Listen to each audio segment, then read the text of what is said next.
According to the Bible, every single person on the earth was born into the middle of a war.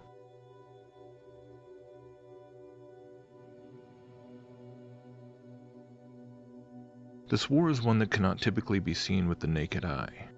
Its existence is not broadcast on the evening news. Its reality is not even realized by the vast majority of the population. Yet this war has raged on since the very beginning.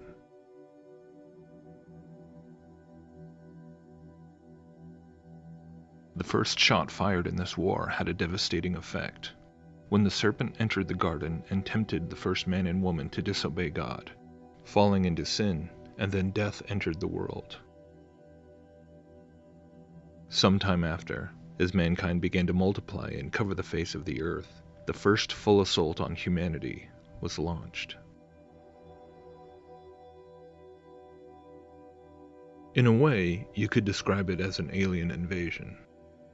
But these invaders did not come from some distant galaxy, from some far-off star system. Rather, they descended from right above, as together they conspired to abandon their assigned posts in the firmament, where the ether carried the light of their luminescence to the four corners of the earth. These watcher angels fell from their first estates that God had set for them, and they came down to terra firma, where they began a sort of colonization campaign. They sired the Nephilim, their hybrid abomination offspring, which began to ravage the land and feed upon men. They corrupted the genetics of not just humanity, but of animals and plants as well. Using the knowledge they had been given by God to perform their original tasks in the heavens, they proceeded to teach mankind all sorts of forbidden things, in order to civilize them, to equip them in the building of cities, vast kingdoms, where these fallen angelic beings could rule as gods. The knowledge bestowed by these beings was presented as being the keys to humanity's path to enlightenment, the technological know-how that would eventually allow us to take our seats alongside them as gods. But of course, this was all a lie. This forbidden knowledge brought nothing but destruction, perversion, wickedness, and death.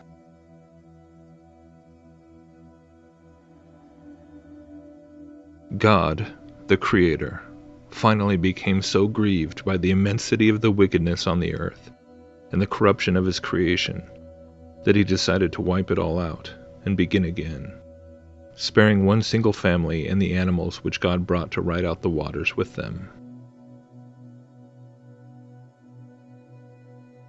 When the waters receded, the world had been cleansed from the evil that had almost wiped out humanity from the face of the earth.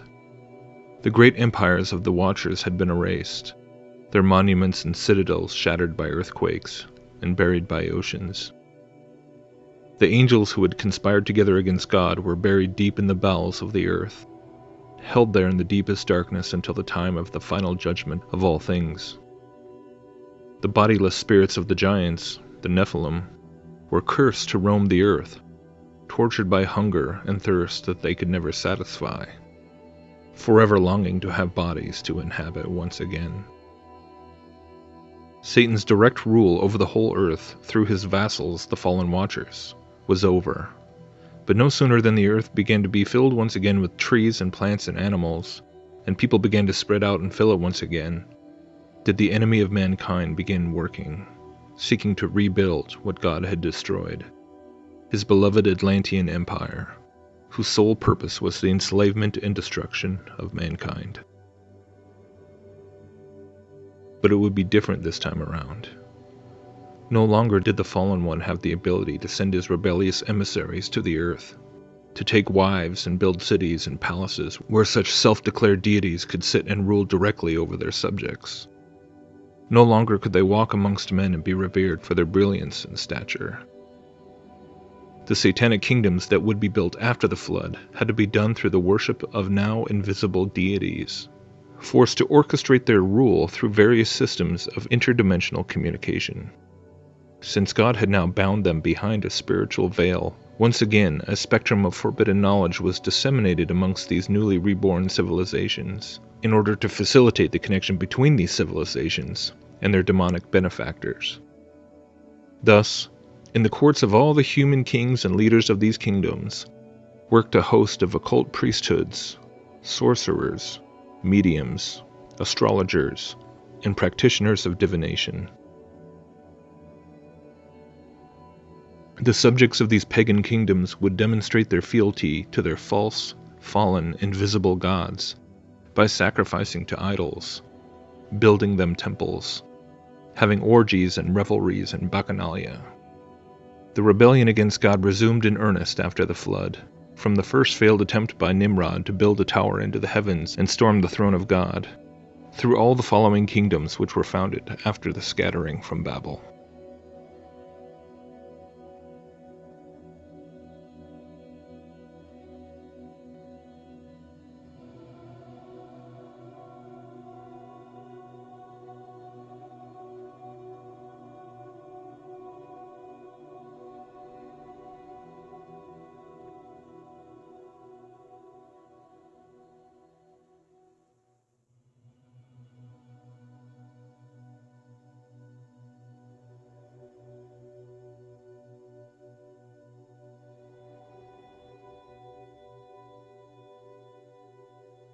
After God destroyed the tower at Babel and confused the languages of mankind, paganism and occultism were gradually spread and developed throughout the world yet again, until once more the true God of heaven and earth chose to intervene, this time by setting apart a nation, a people, a kingdom to bear his name to all the others.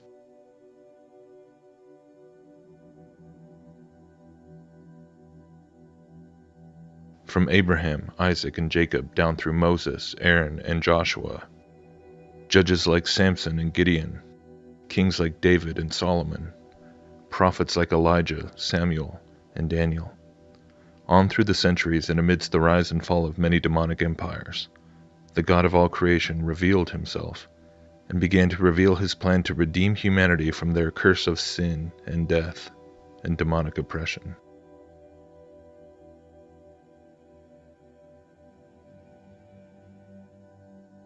Finally, from the humble town of Nazareth, a man stepped forward and revealed himself as the promised Messiah, the Son of God, the Word made flesh, and the one whose own sacrifice would once and for all destroy the curse and make it possible for men and women to be reborn through the Spirit of God, who would actually come and live within us as the new temple of God.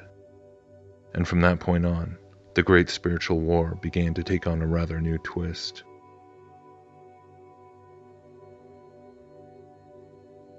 For many centuries that followed, the truth of God began to advance upon the various territories of these demonic kingdoms, freeing people from the bondage they had been held in for generations.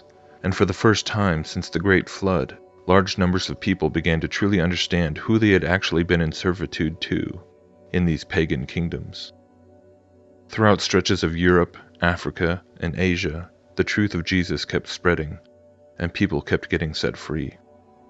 The first tactic Satan brought against us was brute persecution. He used his puppet emperors of the Roman Empire to imprison, kill, and torture the first Christians.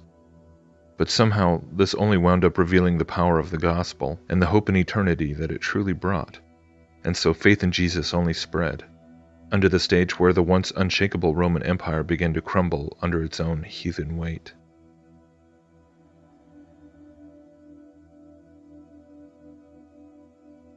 Next, Satan tried a different approach, which in many ways proved more effective than the first. Instead of trying to crush the spread of faith in Jesus with the powers of empire, he would usurp it. From the time of Constantine onward, the enemy began a blasphemous campaign of rebranding many of his old demonic kingdoms and demonic occult priesthoods as now being Christianized. This way he could seduce the Christians with wealth, power, and earthly pleasures, and corrupt the Church of Christ from within. Pagan temples were repurposed as Christian churches. Pagan rites and rituals were reinvented as Christian ceremonies.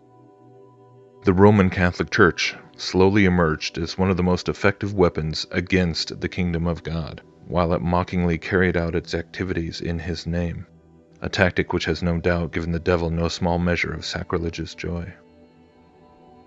Through this earthly institutional vessel, Satan was able to prevent scores of people from actually reading the scriptures for themselves, and turned them instead back to the same bondage and darkness that the demonic systems had enforced before. Only now it was being done in the name of Jesus. Still, by the sheer grace of God, the truth endured, the gospel spread, and genuine faith in the Creator and Savior of mankind continued to grow. Satan continued to work furiously to regain control of the world of men by way of Catholic imperialism and eventually European colonialism, which because of the advent of unprecedented naval power began to conquer more and more of the world that was accessible by ocean. At the same time, however, the spread of imperialism all too often still brought with it the truth of the gospel, which opened the hearts and minds of the people to the true nature and identities of the pagan and shamanic religions they had traditionally held. The more Satan worked to tighten his grip on the world through imperial and economic means, the more he continued to find his kingdom being forced to operate in the shadows. The occult knowledge and pagan rituals that went all the way back to Babylon had been preserved down through the centuries by various strains of secret societies, esoteric mystery schools, and underground brotherhoods, and for the most part, this is where it remained. As much as the devil had increased his control over humanity through governments, militaries, and financial means, the truth of God had increased as well, to the degree that most populations would still never openly embrace Lucifer as the one true God, even if he did control vast empires of wealth and power through his network of lesser demonic emissaries. Witchcraft and Luciferian beliefs were not yet something that humanity as a whole would accept, and this was an objective that Satan had to achieve if indeed he was to successfully restore his absolute rule over the world and declare himself to be God.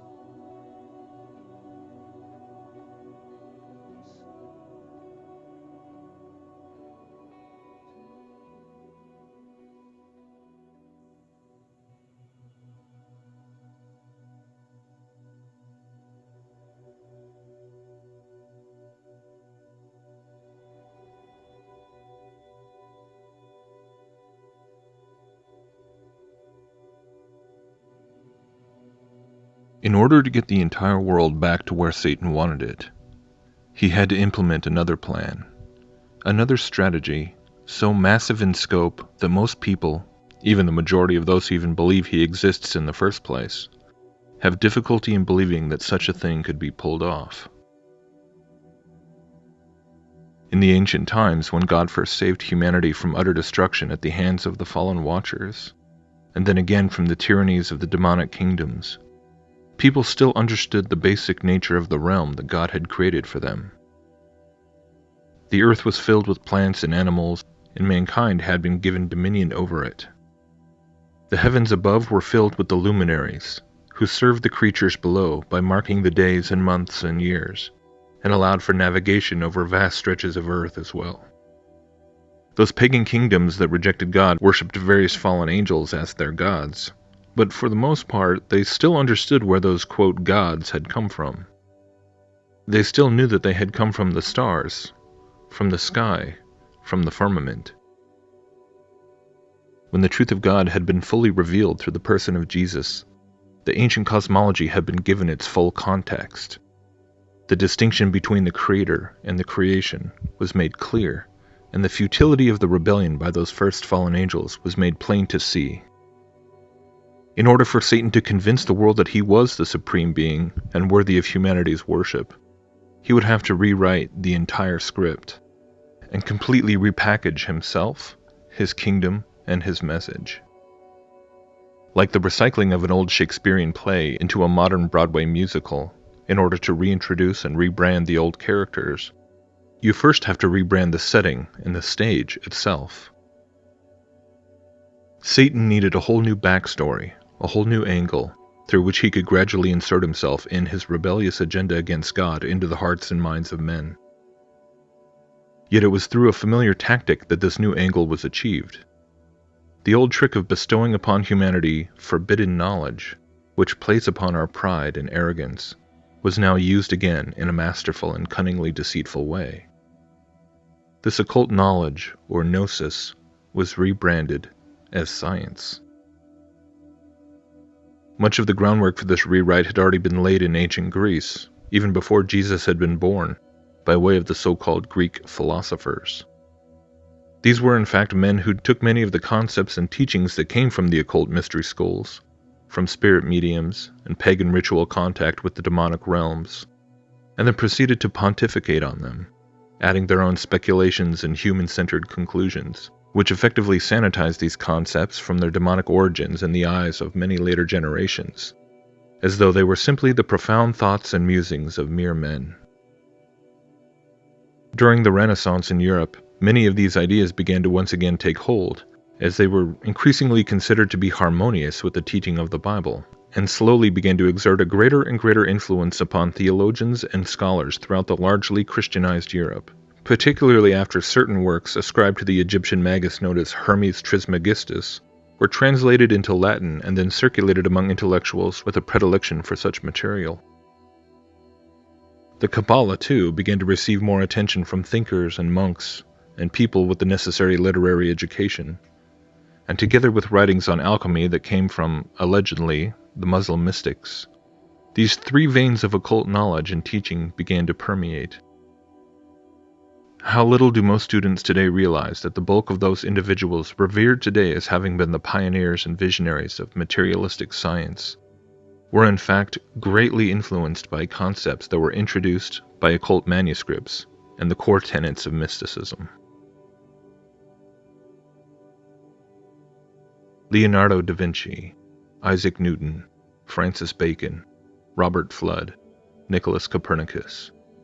These are names we all learn about in school, but yet we learn about them as men who simply derived their discoveries and scientific achievements by way of pure observation and logical deduction.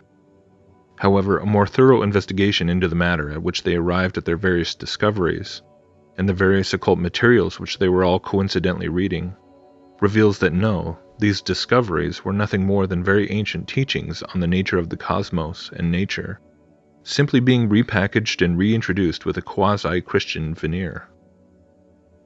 The Copernican cosmology of a vast universe, a planetary solar system, even a Big Bang to start it all off, could be found in the Kabbalistic texts long before Copernicus.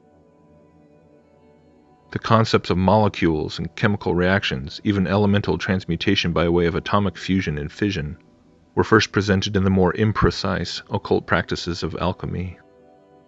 And the idea that nature and the cosmos was governed by invisible forces and laws, which could be discovered and calculated, and then reapplied through various technological means. This is actually an underlying precept of Hermeticism.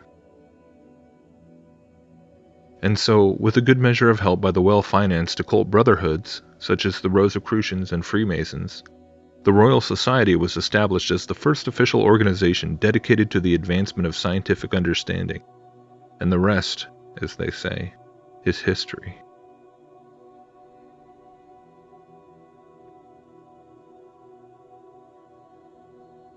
What had begun as a half-hearted attempt to combine the knowledge gained from the divine revelation with the knowledge gained from nature was quickly transformed into an unapologetic natural philosophy. The universe suddenly got very, very big, and God became very, very removed, to the point where then the cosmos itself was easily considered capable of having formed without God's assistance whatsoever.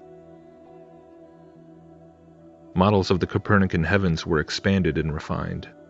Darwin stepped in to explain how life could have emerged from the primordial ooze, long after the globe Earth had slowly formed over billions of years from the slow gathering of cosmic dust in the vacuum of space. The universities and lecture halls, largely built and maintained by these same wealthy, blue-blooded fraternities, quickly and not surprisingly became hostile territory to anyone who dared question the new burgeoning scientific consensus.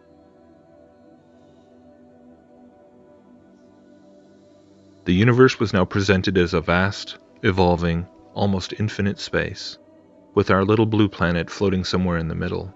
And while man might be the pinnacle of life on this planet, he might not be alone in the universe either. And so finally, the stage had been set, and the same old characters could start to re-emerge with a new set of costumes.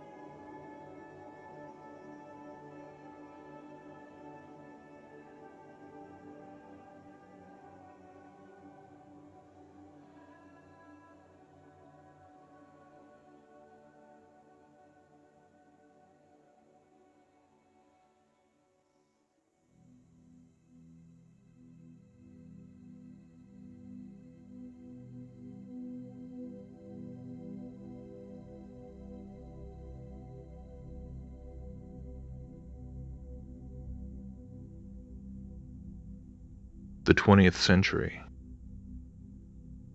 So much has happened in that 100-year span compared to the centuries that went before, it is indeed daunting to even attempt to broadly summarize any of it.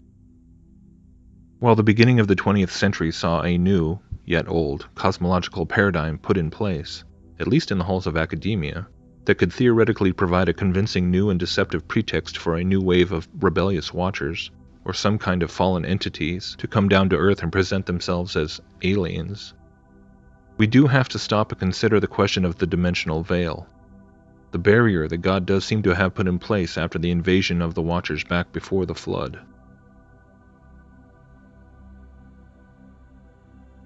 Could fallen angels once again reveal themselves to humanity, this time as alien saviors, and serve as governors of Satan's earthly kingdom?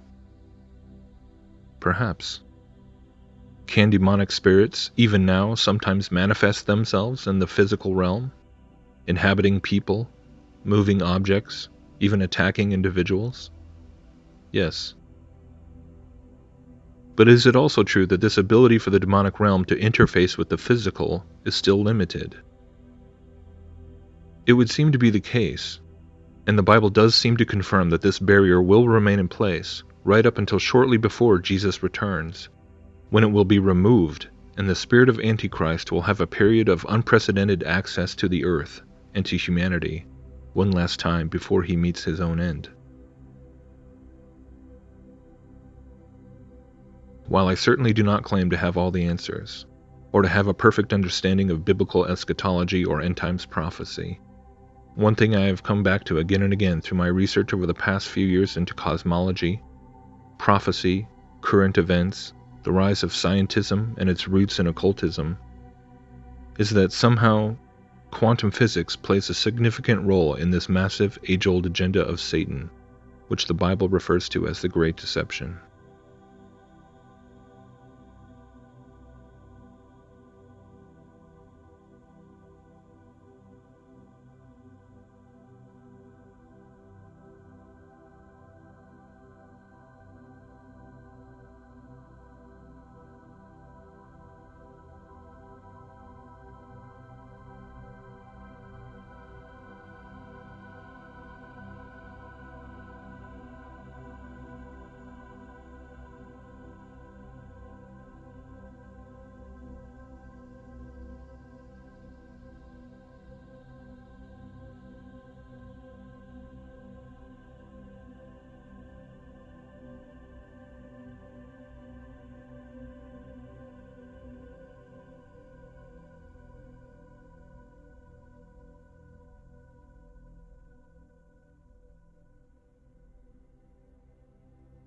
Into the 19th and 20th century, atomism eventually became formal modern atomic theory, bringing us all the way into the present day full of string theory and dark matter and large hadron colliders. The atom has long been split with fearsome destructive power or energy-producing possibility. The existence of this minutely vast quantum reality has been undeniably proven. Or has it?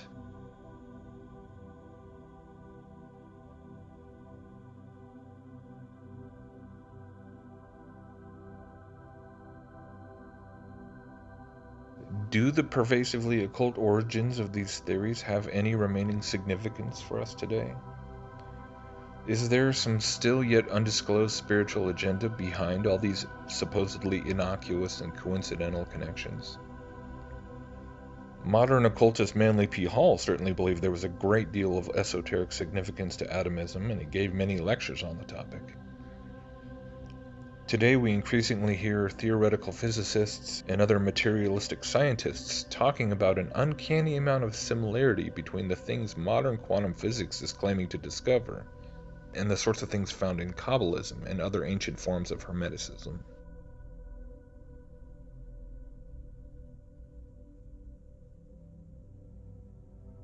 Through the history of atomism, we can see this familiar trend of an original mystical philosophy gradually and painstakingly hammered into what is supposedly a purely materialistic and scientific knowledge base, which then, ironically enough, winds up coming full circle to where it begins pointing humanity back to that original underlying Hermetic belief system.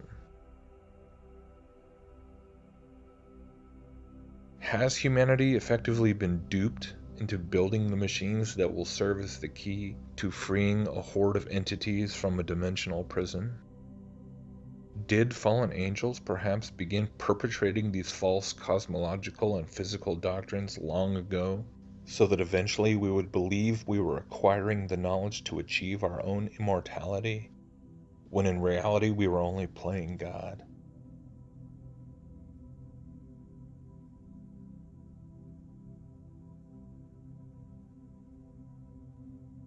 And even today, there is still this process of discovery going on. What we can clearly see in terms of the teachings in the Kabbalah, in the Zohar, is that there is no such thing as death. This is very important teaching. For example, you're driving along in your car and you see a little animal. He's been run over, it's roadkill, it's a shame. But in the true lessons of the Kabbalah, that animal is made of atoms which are described in the Kabbalistic texts. And atoms are miniature points of light. This is how they're described. They are particles which you cannot see with your eye, but they are the building blocks of everything in the universe. And that little dead creature, he is made of atoms, and those atoms are full of energy. And so the Kabbalistic texts and the tradition really breaks things down into particle theory. And what is really fascinating is that the oral tradition of the Kabbalah, teaching from father to son, mother to daughter, this, I suppose, a version of nuclear physics, was very strong in Central Eastern Europe. Okay? Where do all of the nuclear physicists come from? Niels Bohr, Szilard, Albert Einstein, the Oppenheimer brothers, Edward Teller, who invented the hydrogen bomb. If you look at their family histories, they all come from Central Eastern Europe, which is the geographical area where the oral tradition of the Kabbalah was its strongest in Europe. And I've just written a new book that's coming out tomorrow called The Real Dr. Strangeloves. And, it shows that the Kabbalah is now being written into quantum theory. Quantum theory with quarks and neutrinos and all these exotic particles traveling at, 2/3 of the speed of light that are being discovered in these particle accelerators. If you know about the Kabbalah, which though people like Albert Einstein and Edward Teller definitely knew about the Kabbalah, you can see that it's almost like they're making quantum physics fit the Kabbalah.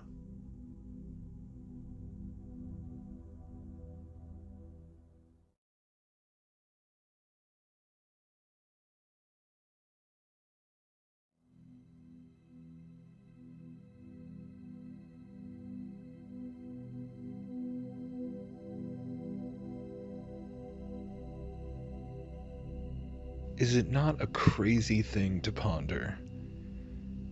This idea that practically every single one of us has grown up being taught, being indoctrinated with what is really Babylonian mysticism, which is really what Kabbalah is. Only none of us had any idea because we were all told it was science.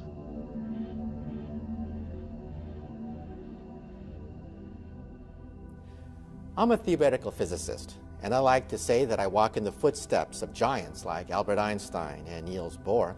I'm not a philosopher. However, I am rather dazzled by the fact that many of the basic mysteries that we find in string theory and the theory of everything seem to be mirrored in the Zohar and in the Kabbalah.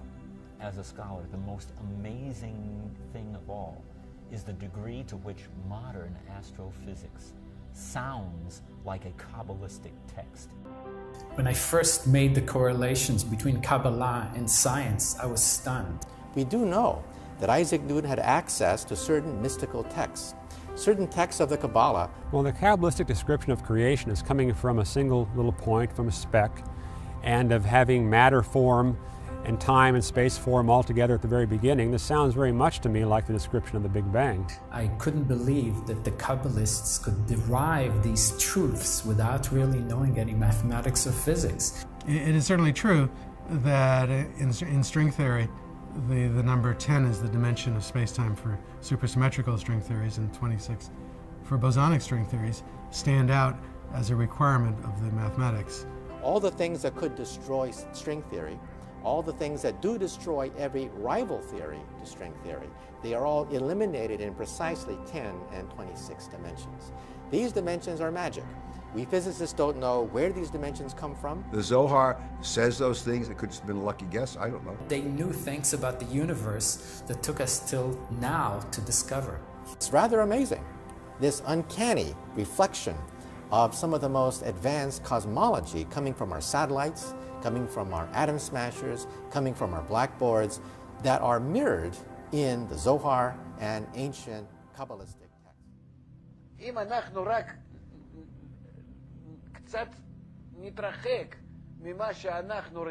If we get away from the way we usually see, we'll come to the true point that the Kabbalists are telling us, that seems so strange to us.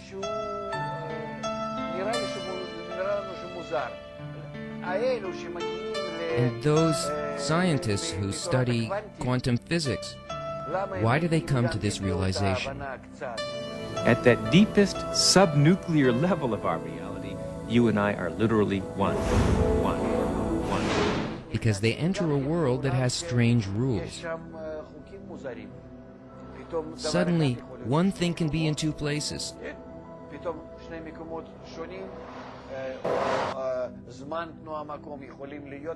Or time and space and movement can be in another shape. And they come to this same thought. Everything depends on the one who perceives it. And that's why whether you pass through the wall or you don't exists only towards me, but it doesn't exist on its own. And what does towards me mean? It means, according to my vessels, it will be yes or no. You know, I had been studying physics and I knew something about that technology, but Kabbalah as a science was something that never would have even dawned on me. I don't care what you're doing. There's something about this field of way of thinking, of seeing, which can improve anything. And I don't care if you're a Jew, a Muslim, Gentile, Arab, I don't care what you are. I don't care what nationality, I don't care what religion you belong to. Kabbalah will help liberate your mind from any shackles of thought. But if you move forward several generations as you get into the 20th century, really for the past 80 years, and really right now in our generation, experiments in quantum physics have reignited people's religious or mystical imaginations. It's almost impossible to overstate the strangeness and the peculiar nature, the astonishing nature of what's been found in quantum physics experiments, say, over the past 8 decades. On an atomic scale, scientists are finding that particles seem not to appear until they're observed. It's suggestive of all kinds of incredible and extraordinary things, and quantum physicists are rightly concerned that New Agers or people like me should not be seizing upon these things to say, aha, look, evidence of everything the Renaissance occultists were interested in. Because quantum physicists themselves don't understand this material. It's the challenge of our age. It's the mystery of our age. The brutal fact is that Aspect's experiment confirms quantum mechanics, and it confirms it in this very peculiar situation. So that I'm obliged to admit that the quantum correlations exist in the world, and if we are to explain them and not just accept them as given, if we are to explain them, we are obliged to invoke something like actions going faster than light from one place to another. It's as if somebody was playing a trick on us. It's as if behind the scenes, imagine, for example, that you have a railway system. We know that the trains cannot go faster than light, but you might, by studying the timetable very carefully, discover that during the night, trains have to be returned to their starting point faster than light. So behind the scenes, extraordinary things are happening which we cannot use personally. And this is a dilemma. I don't think we have a good way of looking at it. It's as if somebody was playing a trick on us. It's as if somebody was playing a trick on us. So if you do understand what divination is and why the Bible flatly forbids it, you understand that it is because essentially it is a whole host of practices which involve contacting the demonic realm, the fallen angelic realm. And of course, this is what all of occultism really is. But I've been thinking about this a lot lately as I've just been tumbling further and further down the rabbit hole of quantum mechanics and quantum physics and concepts like quantum entanglement, which is one of the aspects of quantum physics which a lot of New Agers and occultists and mystics do like to point to as evidence of science vindicating ancient esoteric beliefs and mystical beliefs, much to the chagrin of many of the materialistic physicists out there. But nevertheless, this tension continues to kind of mount, and more people are looking to quantum physics as this mode by which science and spirituality could be like reconciled. So, but there's that tension there within the scientific community, quote unquote. But the more you look into the origins of quantum physics, the development of this over the long term, going all the way back to Greece and India and ultimately to Babylon, understanding that atomism is indeed an occult teaching, it's an occult idea, it's a doctrine of demons, essentially. From all that I can ascertain, just like evolution and many other teachings, somehow it is very intrinsic to the teachings of pantheism, pantheistic monism and mysticism, and it's filtered down all the way through the millennia, and then taking hold again in the West during the Renaissance with the resurgence of alchemy and Kabbalah and Hermeticism, giving way to the scientific revolution, and then around the turn of the 20th century, we have Albert Einstein and Niels Bohr and this explosion of knowledge, pardon the pun, in nuclear physics and atomic theory, relativity and all that.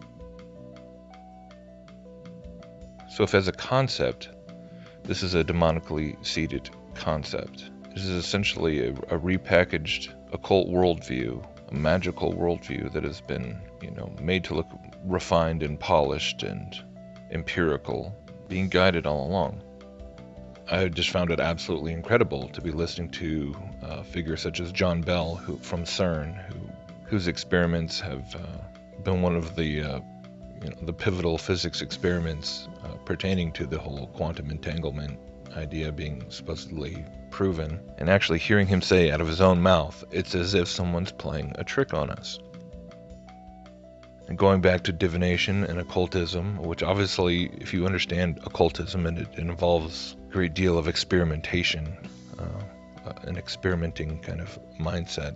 Obviously, to the mainstream scientists, they wouldn't consider that science. But if we stop and understand that the occultist or the alchemist, they believe that they are interacting with cosmic forces, or interacting with their own subconscious, or interacting with the the all mind of the universe or whatever. The important point of the deception is that the practitioner does not believe that he is just being fooled by demonic entities, right? Regardless of whatever he's doing, whether using tarot cards or a Ouija board or rune stones, sigil magic, casting spells, doing rituals, he's conducting an experiment in which he will get a response, right? Hoping to get a response. And again, as Christians, we understand that that response is a physical manifestation from a spiritual being. And so thus we do understand that in certain limited ways, the demonic realm can interact with the 3D physical universe and manifest, energy, essentially. And the more you understand about all the, various paranormal things that are ultimately are all demonic deceptions, right? Whether if you understand how the UFO phenomenon, people are seeing things in the sky, that people are having abduction experiences, whatever. These are energy manifestations in the physical realm from the spiritual realm. People who get into ghost hunting and paranormal research, and they go out and they're actually looking for things like electromagnetic fields and sounds and so on, like physical manifestations of what they believe are deceased spirits or, psychic impressions of some past event or whatever. Or you even have things like crop circles, or government projects where they experiment with quote unquote, psychic abilities and, remote viewing and things like this. All of these things that are being demonically powered and engineered, or, demonically guided. But the deception works because the humans participating believe in a false conception of what they are dealing with. So if we understand all of that put together, how crazy is it to stop and ask how difficult it would be for such entities to do things like manipulate a single quote-unquote photon in an experiment, or subatomic particles, whether it was at CERN or in any of these famous experiments that have led up to CERN, such as the extremely famous double slit experiment. How difficult would it be for these quote-unquote scientific results to be manipulated by the other side in order to supposedly confirm things like quantum entanglement and non-locality, on the quantum realm, so that now we have this debate going on. Now we have this mysticism and New Age spirituality enmeshing itself with what was previously called materialistic science, and how this atomistic worldview that was spawned by mystical spirituality is now coming full circle. It's hard to see that as a coincidence at all at this point. Anyways, that's my thoughts. Today, science tells us that the essential nature of reality is non-local correlation. Everything is connected to everything else. That there's hidden creativity. There are quantum leaps of creativity. That there's something called the observer effect, where intention orchestrates space-time events, which we then measure as movement and motion and energy and matter. And addressing Sam, we can have a personal relationship with this intelligence, because we have a consciousness that is part of the sea of consciousness. Rumi, the great Sufi poet, said, you're not just a drop in the ocean, you're the mighty ocean in the drop. And all you have to do is understand the principles of science and understand that you have within you the resources to intuitively grasp this mystery.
The research into cosmology also brings with it a host of other peculiar avenues of investigation that come with it.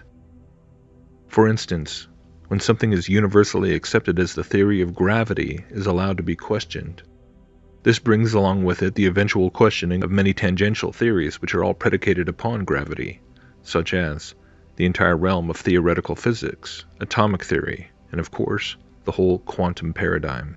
At the same time, a good portion of this resurgence of amateur cosmological research seems to repeatedly reveal clues pointing to a vague realization that the cosmos, this entire enclosed system in which we live, actually operates under the influence of what we generically refer to as electromagnetic forces to a far greater degree than what mainstream science would imagine.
In recent years, we've seen a massive resurgence of interest in the figure of Nikola Tesla, whose life's work was suspiciously destroyed, as the Einsteinian paradigm of relativity and other such edifices of theoretical fantasy were made the mainstay of academia. Free energy, natural harmonics, cymatics. These are topics that have seen a massive rekindling of interest as the fraudulent concepts of gravity and relativity have revealed their shameful nakedness, and a reawakening of zetetic inquiry has begun to sweep across the world, in spite of how much the mainstream institutions of lower learning have endeavored to ridicule and dismiss it.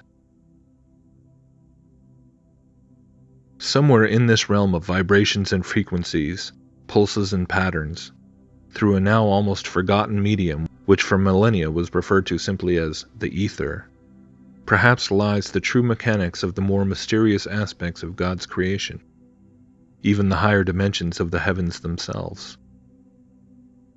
But as we increasingly explore these new yet old notions of sonoluminescence and the variety of electromagnetic manifestations, it would seem prudent to stop and ask ourselves if indeed such things are really part of what the Creator intended for us to try and comprehend and conquer, or if in fact this is once again stepping into pools of forbidden knowledge, involving aspects of the creation which we were never given dominion over, and thus, in its own way, is potentially part of the grand deception as well. Another part of the forbidden knowledge that the fallen ones have brought with them from their original estates, circuiting the heavens and illuminating the ether.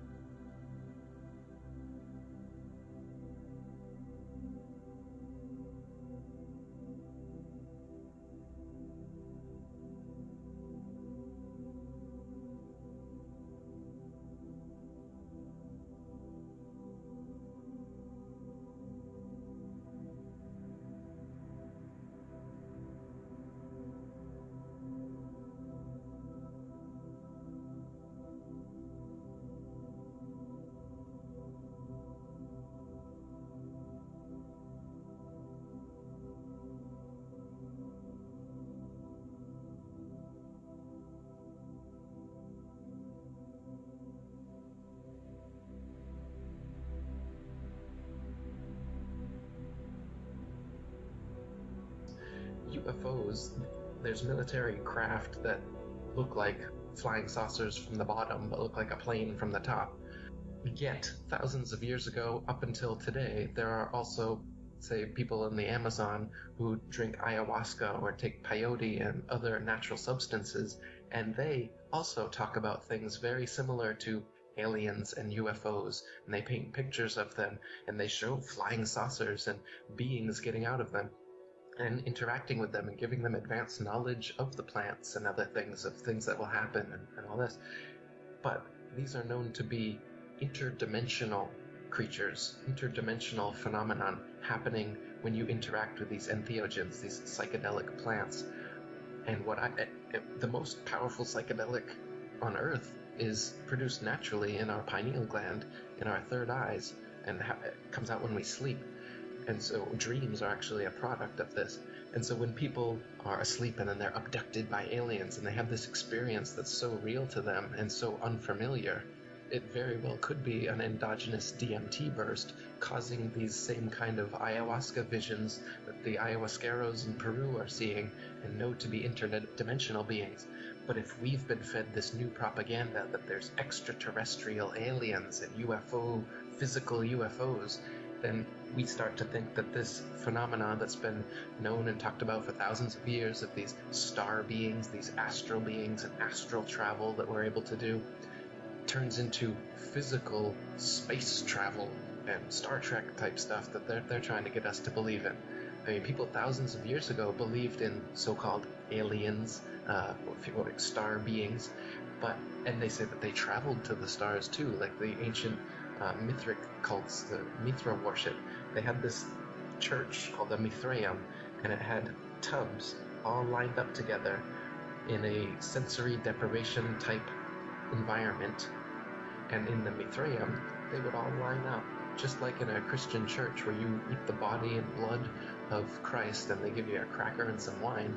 Well, they would eat the body and blood of Mithra, but it wasn't just a cracker and some wine. It was magic mushrooms and some powerful herbs. And you eat these things, drink these things, lay down in these communal tubs with all the water touching each other, just like in Minority Report. And there was holes in the ceiling above each tub.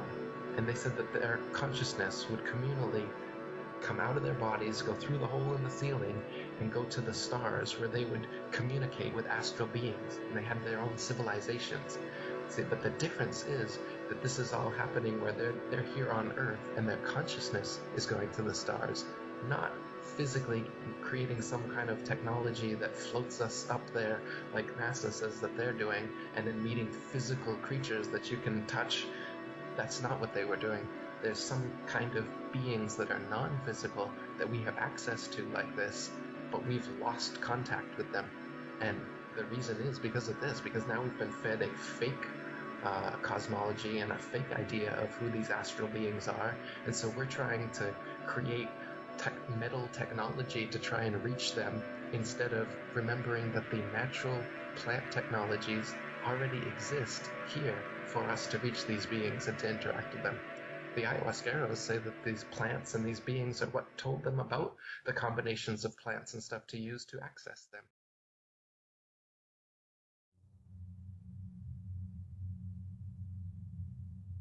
So, interestingly enough,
result of all this research has really been the astoundingly simple conclusion that these beings who are being contacted through these various practices, whether it be through the more, quote, natural, shamanic, and typically, tribal approaches, or the various routes of Eastern mysticism, or the darker halls of mystery school societies and their multi-generational occultism, is that they are all the same beings.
And I'm sure I don't need to mention to most of you what sort of NWO insider Kubrick was.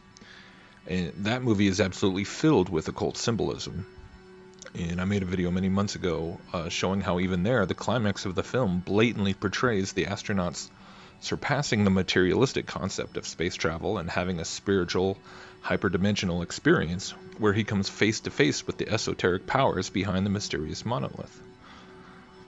This kind of message is coming through all the mainstream channels, not independent of them. Dubé would have you believe that meditation and hallucinogenic plants is the thing that the mainstream control grid is trying to keep away from you with all their phony Star Trek narratives, when in reality this is precisely what it's all there to promote.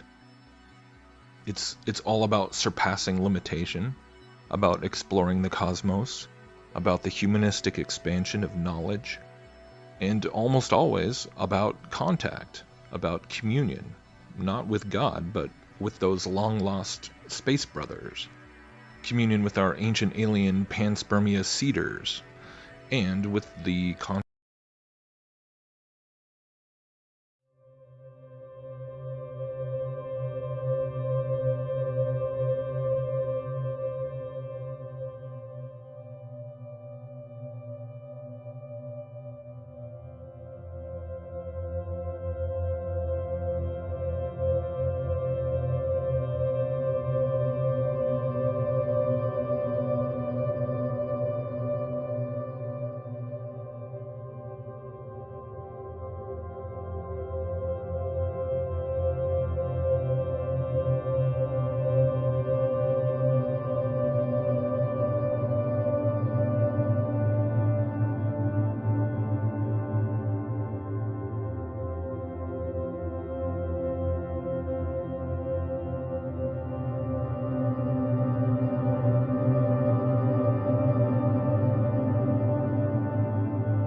She's a survivor of things like ritualistic abuse, of deep spiritual deception through the occult, and in which she worked specifically as a very highly trained practitioner of astral projection.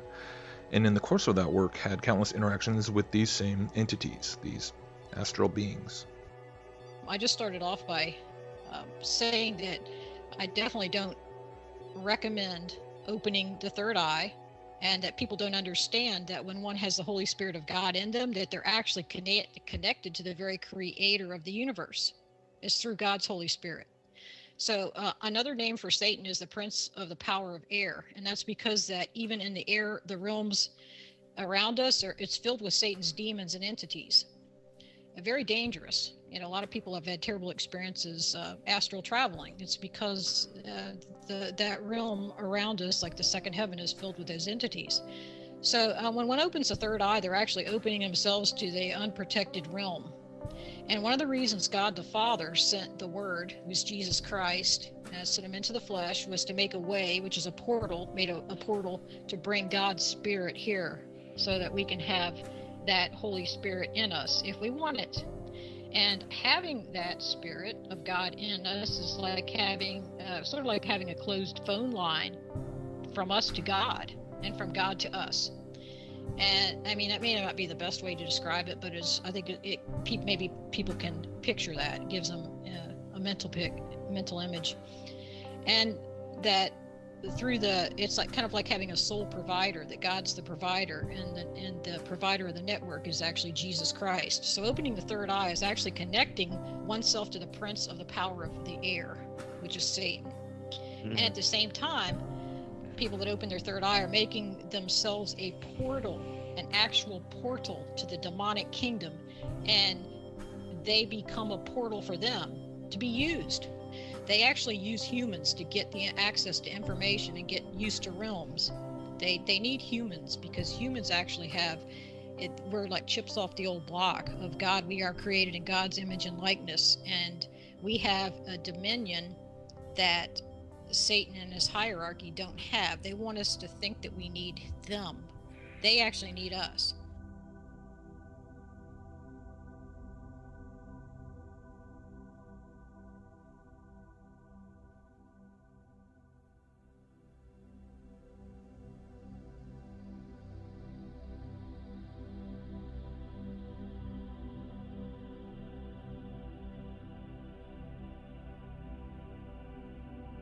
But back in the purview of the mainstream, quantum physics effectively teaches that on the subatomic quantum level, none of the conventional laws of physics continue to apply. And so things like superposition, quantum entanglement, infinite potentiality, parallel universes, and so on, are all considered possible. Even while on the macro scale, they would naturally be regarded as immediately ridiculous. And thus, as time goes on, quantum physics has eventually revealed itself as little more than a built-in backdoor for the metaphysical and the mystical. A backdoor constructed on the blackboards of theoretical physicists, which effectively brings modern materialistic science back around, full circle, to the doorstep of the same ancient occult mysteries which birthed it so many centuries before.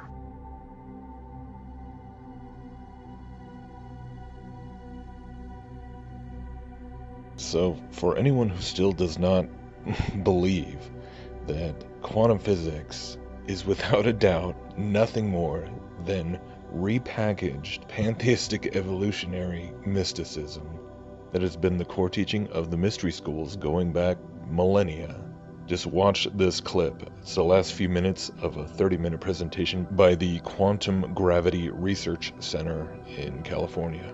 Here we go. So we think reality is a mosaic-like code or language at the smallest scale of reality possible, which is called the Planck length. Particle accelerator data tells us that all particles and forces relate to one another according to a higher dimensional crystal called the E8 lattice. But reality appears to be 3D. So we project a slice of this E8 crystal down to 3D, which produces a quasi-crystal code or language. And that allows these geometric symbols to build up to the ordinary world of particles and forces that we see around us. Now, this geometric language has rules, but it also has syntactical freedom like any language. And that requires some notion of a chooser to choose the free steps in the language. Now, the notion of randomness doesn't work so well when it comes to codes because meaning starts to break down. Besides, there's no decent experimental evidence for randomness in nature in the first place. A universal collective consciousness is one answer, but that sounds New Age and religious. Now, nowadays, a good number of physicists discuss the idea that our whole universe is actually a code-based simulation in some fantastically powerful quantum computer in another universe. Now, if true, then by the same logic, that other universe where the computer running the simulation of our universe is would also supposedly be a simulation in another universe. So the idea is a little shaky, but it's being discussed seriously by a lot of credible people. But it turns out that a universal collective-like consciousness of some sort may be physically inevitable. Now, we don't need to anthropomorphize this idea or make it religious or spiritual. To follow why, let us start with the idea of the collective behavior of cells in your body, each a single-celled microbe living its life. A long time ago, only this sort of cellular life form existed here on Earth. These little guys were not too smart, but they did choose what direction to swim and could chase nutrients, reproduce, and run from dangerous things. They made choices with their very simple systems of environmental awareness and desire to survive. Then they self-organized into colonies that were smarter as a group and had more environmental awareness than the individuals. Eventually, animals such as humans emerged. Sophisticated forms of awareness and consciousness now float on an ocean of 37 trillion living cells, self-organized as a human being. It is specifically the laws of physics that caused electrons and quarks to self-organize into 81 stable atoms, and from there, into human consciousness. And physics places no upper limit on the amount of energy and matter that can self-organize into conscious systems. Physics allows the possibility of all the energy in the universe to eventually convert into a single conscious system that is itself a network of other conscious systems, a massive, technologically based collective consciousness. Given enough time, anything that can happen will eventually happen. By this axiom, this system of universal consciousness has already emerged somewhere in the frames of space-time ahead of us. Because it is possible, it is inevitable. In fact, according to the evidence of retrocausality time loops, that inevitable future is co-creating us right now, just as we are co-creating it. When humanity discovers the theory of everything, it will usher in a new age of prosperity. For example, clean, cheap energy, leading to the eventual elimination of poverty.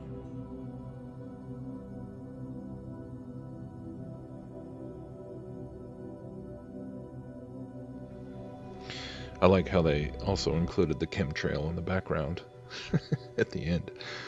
But wow, definitely encourage anyone who is interested in kind of exploring this idea, just go check out this whole video. I mean, they're putting the pieces together now. I mean, he actually says, "Well, this sounds New Age, so we don't have to call it that. We don't have to make it sound religious, but it's the same thing." I mean, it's really quite remarkable. And so, yeah, again, it's just coming back to the same things. All the same dots keep connecting. You know, this is the core of scientism, really. Here, it is a religion. It is the ancient religion. It's the Mystery Babylon religion being presented through quote unquote science, through mathematics and through particle accelerators and the Large Hadron Collider. I was giving us the information that's confirming all these ideas of, I mean, right there, they're talking about, you know, the fundamental building blocks of the universe with Planck's constant. And, you know, speaking of Max Planck, I mean, if you just go back and read some of the quotes from Planck, you know, the founder of quantum theory, you can see that this pantheistic concept of the universe being consciousness, and consciousness, you know, the universe creates us and we create the universe. I mean, this is pantheism. And this is why it's really alarming to see more and more Christians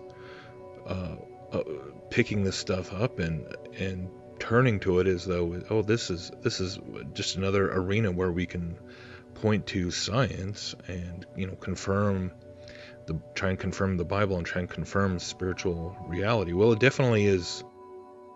The problem is that it's definitely geared towards confirming the reality of the spiritual dimensions, but not at all in a way that is in line with biblical spirituality. And so again, we see more and more people like Josh Peck and, you know, Dan Duvall, who have been talking about, you know, getting sucked into these quantum theory, you know, quantum spirituality kinds of things.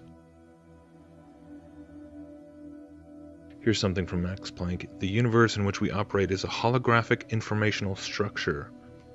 There it is, which we access and program using our consciousness. That's simulation theory, you know, the Matrix, whatever. This concept has been embedded in this stuff since the beginning. You know, they didn't think, you know, the Wachowski brothers didn't think this up.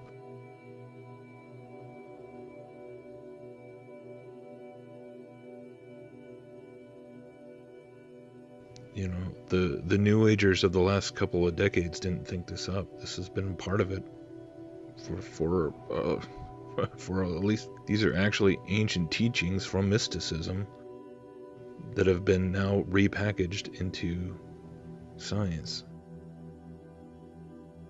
Each person inhabits a microverse all their own, what the venerable Robert Anton Wilson calls a reality tunnel. Similarities between them are due to shared programming. All information in the multiverse exists as an entangled wave form, and it is our minds, or rather the symbol-coded programs within our minds, which organize it into space, time, and objects. Rewrite your programming and you encounter a different reality.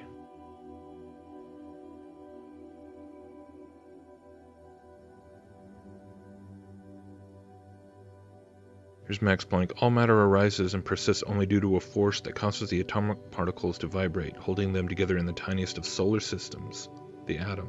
There it again. That's the whole Mandelbrot, the fractalized universe idea that I've been talking about. It's part of the cosmology. It's part of this quantum reality belief system, this quantum spirituality. Yet in the whole of the universe there is no force that is either intelligent or eternal, and we must therefore assume that behind this force there is a conscious, intelligent mind or spirit. This is the very origin of all matter. Now that's, again, this is monism or pantheism, where all of reality is emanating from the source. And this is exactly what Kabbalah teaches, with all the different emanations emanating from the source. It's pantheism.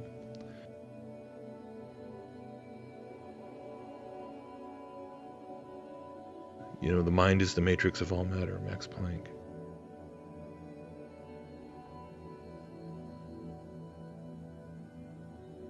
Niels Bohr, this guy was a total mystic as well. Everything we call real is made of things that cannot be regarded as real. If quantum mechanics hasn't profoundly shocked you, you haven't understood it yet.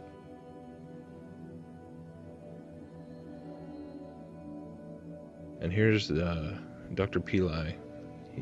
He's kind of an open mystic, trying to pointing to the connections between physics and mysticism, saying the physicists are coming to the same conclusion that the mystics had, that it is just the vibration from which everything came into being.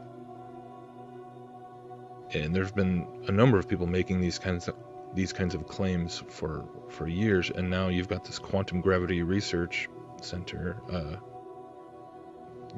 openly doing this very same thing, and they're embracing it and, you know, preaching this quantum, this, I mean, not just in this hypothetical, but saying, like, once we figure this out, I mean, do you see the stage being set? Once we figure out this long sought theory of everything, that's going to be the key to unlock everything, and it's actually going to, you know, pave the way for a new age of prosperity. I mean, this is, they are setting the stage for the Antichrist to come in and, you know, finish the equation and solve the puzzle and explain all this stuff. They're setting up the problem. You know, they're setting up the Hegelian, setting it up for that final Hegelian, move. Create the problem and provide the solution. In this case, it's a sort of theoretical problem, but promising to solve all of the quote-unquote real problems, bringing it all back to consciousness. What quantum physics teaches us is that everything we thought was physical is non-physical. I mean, that's what, again, the theory of relativity. Matter and energy are all the same thing. There's no such thing as physicality. It's all consciousness.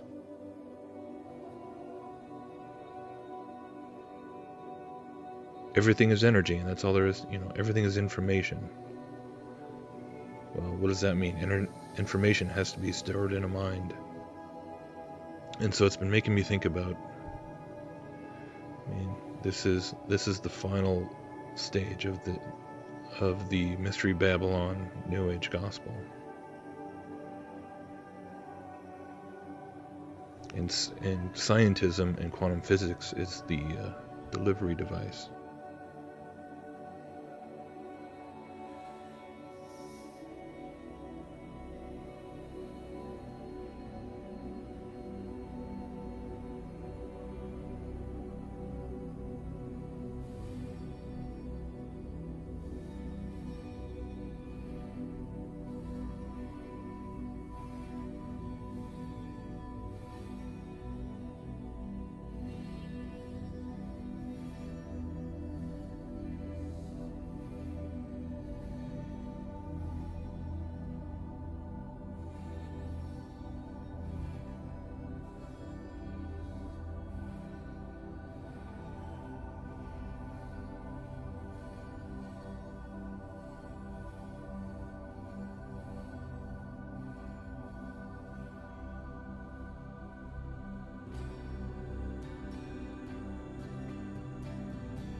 All right, so let's talk about probably the most out there, outrageous, cutting-edge theory I have come across in a long time. It's called the transcension hypothesis, and it's what happens about 600 years after the technological singularity. Now, the transcension hypothesis by John Smart is an attempt to explain or to account for Fermi's paradox, which is the questions that asks, if the universe is so vast, if there's trillions and trillions of galaxies with solar systems, with planets similar to ours that had way more time to develop intelligent life, and intelligent life that created technology and so on and so forth, why don't we see evidence of all those other technological singularities that might have occurred in all these other civilizations? And the reason that transcension hypothesis says the reason we don't see anybody anywhere is because complexity and intelligence eventually stops going to outer space and starts going to inner space. Consider the iPhone in your pocket, which is 1,000,000 times cheaper, 1,000,000 times smaller, and 1,000 times more powerful than a computer that was $60 million and half a building 40 years ago. So you have, a billion-fold increase in price and performance, and then you have this miniaturization that continues. So when you consider the fact that, 25 years from now, trillions of times more intelligent computers will be 1,000 times smaller than today's microprocessors, you start to see that we have what's called STEM compression, space, time, energy, and matter compression. More intelligent, more density, more communication, more energy, less matter, smaller, smaller, smaller, smaller, and eventually, virtual minds living at the nanoscale and at the femtoscale will keep compressing space, time, matter, and energy into smaller and smaller and smaller dimensions until we eventually create black hole-like conditions and disappear out of the visible universe. And so the destiny after the technological singularity for all civilizations like ours is transcension, which is essentially to disappear out of this space-time reality that we know of into a black hole-like environment created by us, and then slingshot into the future and meet every other civilization over there. Transcension.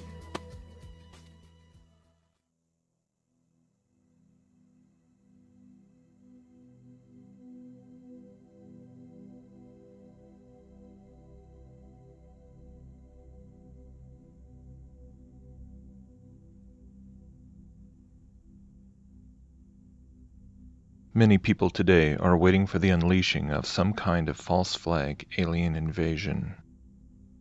We've been subjected to the propaganda involving alien visitors from other planets, at least since Orson Welles' famous radio broadcast of War of the Worlds in 1938.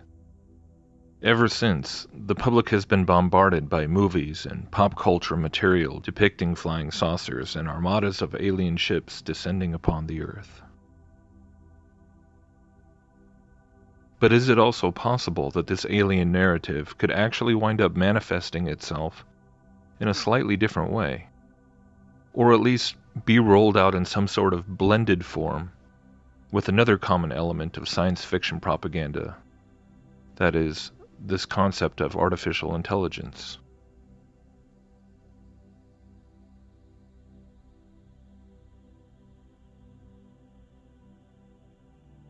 Hey, it's the big master control program everybody's been talking about.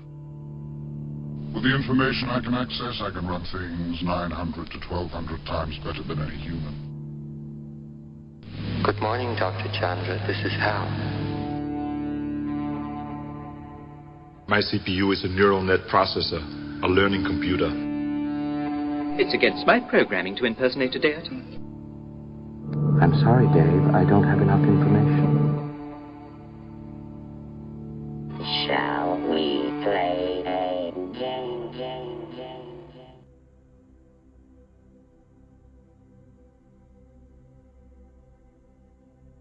Now, if quantum theory is indeed at its core pseudoscience based on hollow theories, designed to take ancient occult concepts of mysticism and witchcraft, and repackage them in such a way as to reintroduce them to the world under the guise of materialistic science, effectively creating a cover story for the interaction with the spiritual realm, under the pretext that it is just mechanical physical forces of matter and energy that are being engaged with, rather than the broad spectrum of electromagnetic forces which seem to in fact cross over between both our physical realm and the spiritual realms.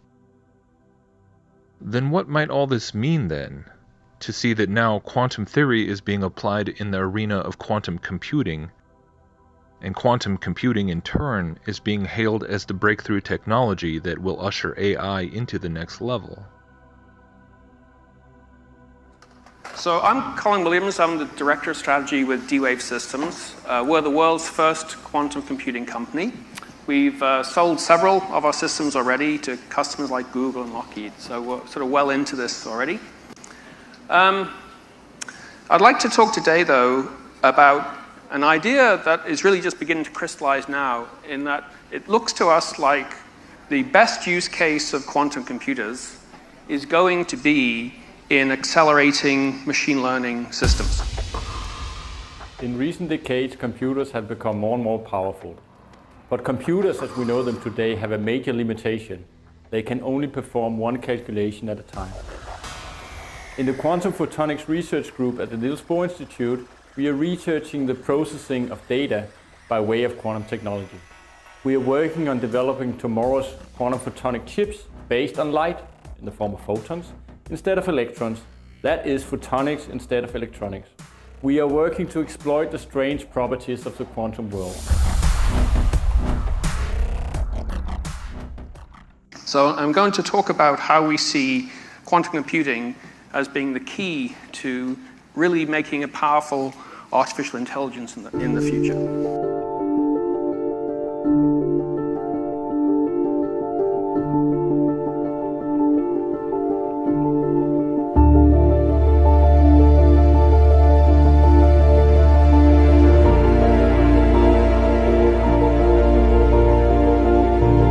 There's tremendous mind share out there that we can bring into IBM from using our quantum experience. It is kind of like peering into the unknown. Our quantum experience is currently open to the entire world. Anybody can sign on, register, and start using it. We want to see the best ideas out there. We want to be able to find new algorithms, and we'd love to work together with different individuals, different organizations to help explore that frontier. One of the real surprises to me has been the amount of usage that we've seen in the past 6 months. We're seeing researchers who are actually writing papers and doing new algorithms and testing new theories using it. Educational institutions, professors using it as part of their coursework. So we're really starting to see this ecosystem building, and we're really hoping to continue that as we get towards these larger systems where we really want to find the areas of application.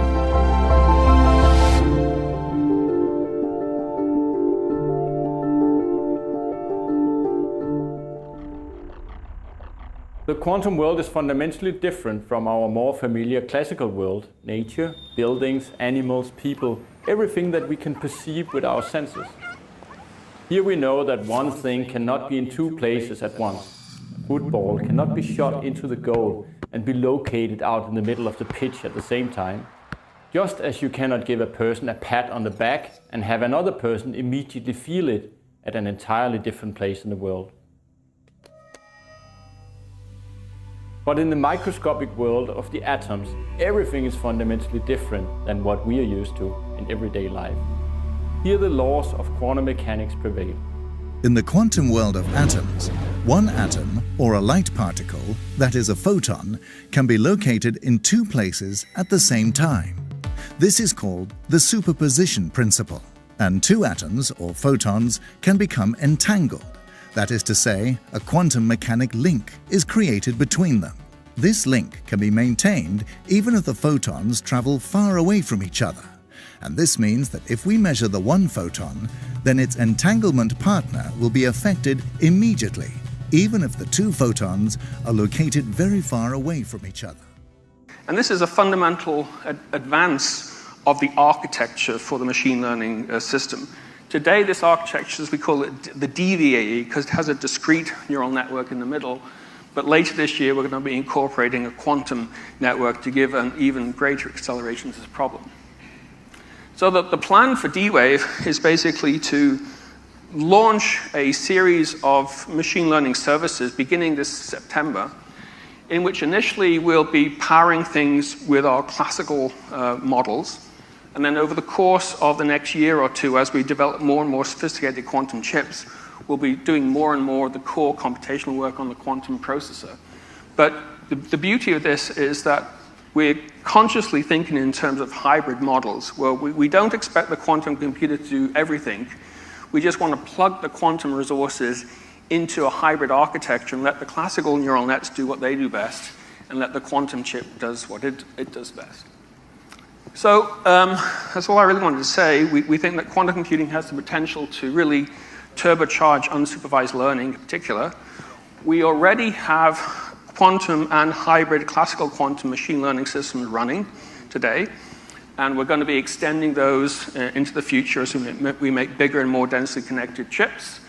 We're going to be releasing a whole series of services that will be powering these probabilistic machine learning models, and we're looking for partners in industry to use these services to make powerful AI systems. beginning this year. And the one we've already created, our first one, the DBAE, it's already surpassing the state of the art in what was possible before. So we're actively looking now for people who would like to use these probabilistic machine learning services to basically go back to the models that we really wanted to train in the mid-2000s, but we couldn't because they weren't really lending themselves to acceleration by GPU. But now with these new services in quantum processing unit, we think we can really train these things. So thank you very much.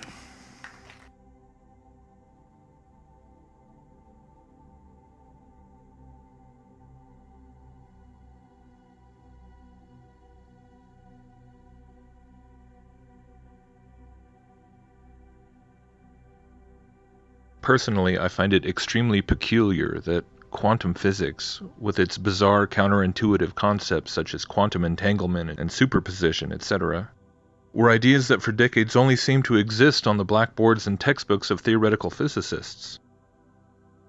There was no conceivable practical application to these, quote, spooky actions for years and years, and in fact much of it was still being contested and debated.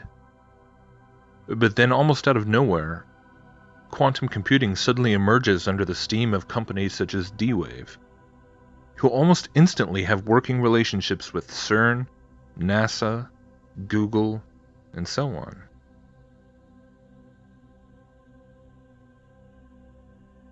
These infamous black cubes have been described by their own executive as an altar to an alien god, and they claim to be able to pull complex solutions right out of this quantum realm of qubits, like a fortune teller consulting her crystal ball. But perhaps that is ironically the most perfect analogy, simply because that is ultimately the same thing that's being constructed right now. The most technologically advanced and all-encompassing spirit medium device in all of history.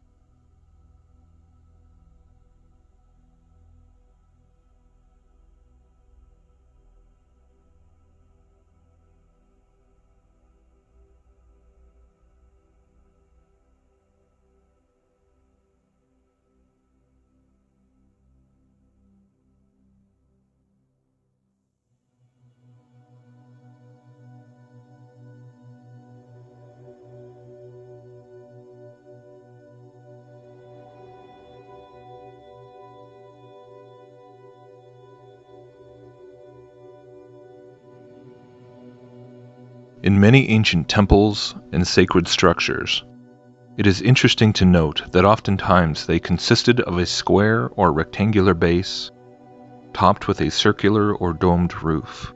It is said that this was intentionally done as a reflection of their view of the cosmos, which was comprised of the earth below and the heavens above. The temple itself, then, where the square met the circle, represented the place where it was believed that heaven and earth intersected, where the mortal met with the divine, the physical encountered the spiritual, where the temporal could catch a glimpse of the eternal.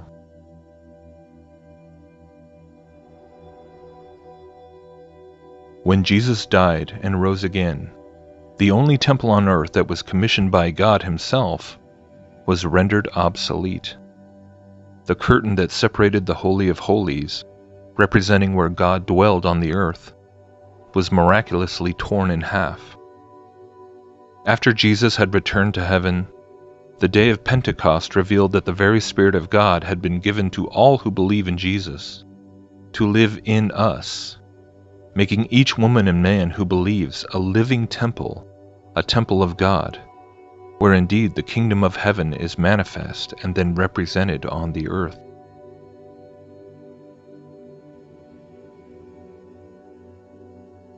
When we consider the fact that the enemy of humanity, that dragon, the devil, has taken everything that God has made, everything that God has done, everything that God has said, and attempted to twist it, invert it, for his own blasphemous and defiant ends, then I would suggest that it is not ultimately that shocking of an idea to consider that this reality, this God-given gift of the Holy Spirit living within His believers, would also be something that Satan would seek to counterfeit as well.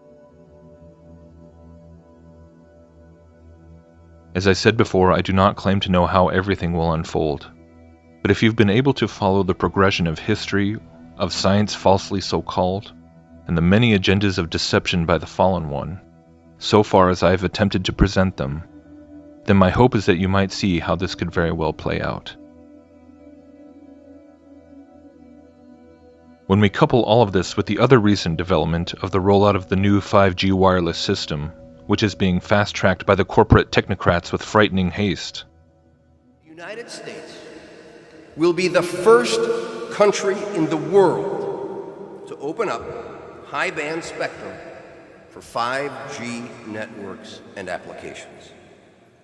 And that's damn important. Then when all is said and done, it is hard to see what remaining elements would yet need to be in place before that moment could arise when the, quote, singularity would be proclaimed, and AI is said to have achieved true, legitimate sentience, and the new era of transcendent transhumanity is declared to have finally arrived. This is the Luciferian dream of technological apotheosis, the dream of transcending space and time, of defeating death itself by way of our own ingenuity, our own inherent divine potential, our own pantheistic self-realization as a species.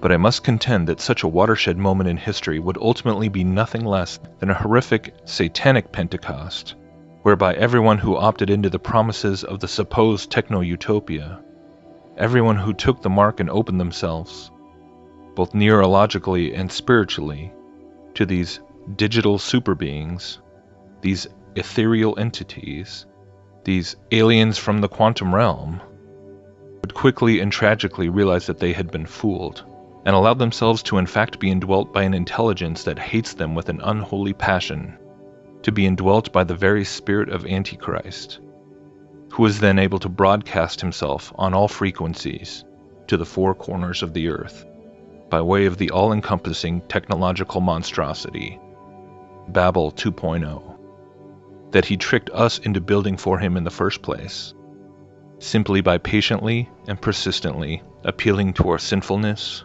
our vanity, and our pride over so many centuries.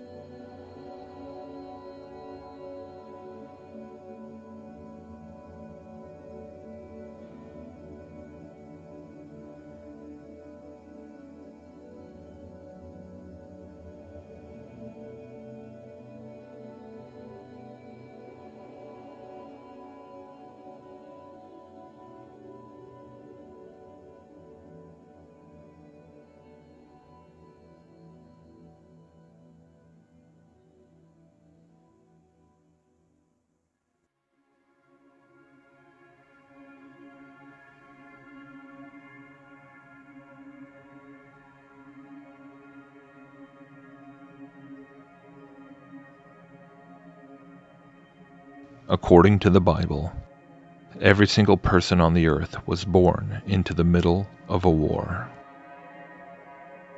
This war, however, is ultimately won or lost, not on blood-soaked battlefields, or in secret underground military installations, or even in the unseen realms of the heavens above.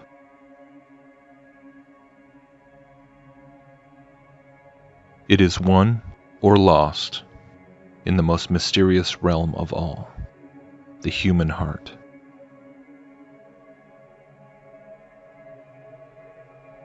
The real battle for heaven and earth is already over. The victory is already decided. Death has already been overcome. The keys to Hades are already in the hands of the one who died and rose again. The conclusion has already been prophesied. The end will come. The heavens will be shaken. And every knee will bow when the Son of Man returns to judge all things. But you and I are here, right now, today. That is what we really have. We cannot even say for sure when all these New World Order agendas will actually come to pass, even as things progress faster and with more intensity with each passing day. We have a choice today. Whom you will be a temple for. Whose kingdom will you serve?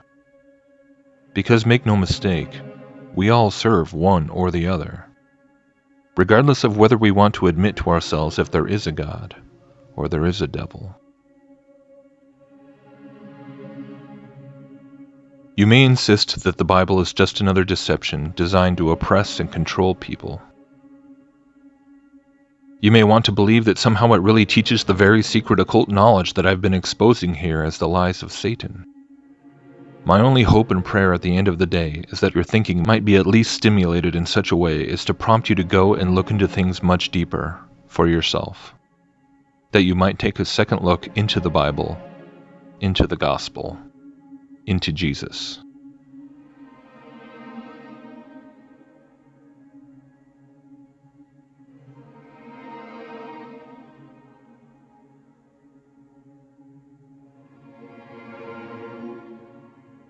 Ultimately, this is more important than any other conceivable topic of research. Far more important than trying to comprehend how the mechanics of the heavens really work, or unlocking the secrets of vibrational energy, or trying to decode every piece of twisted propaganda and occult symbolism that is constantly fed through the mainstream media. As this cosmological awakening continues to expand and grow, we see more and more people arguing over what the real map looks like. Arguing over how the luminaries really move. Arguing over whether the Jews or the Jesuits or the Freemasons are really at the top of the Illuminati pyramid, and so on. But when all is said and done, there's really only one thing that you absolutely, unequivocally have to get right.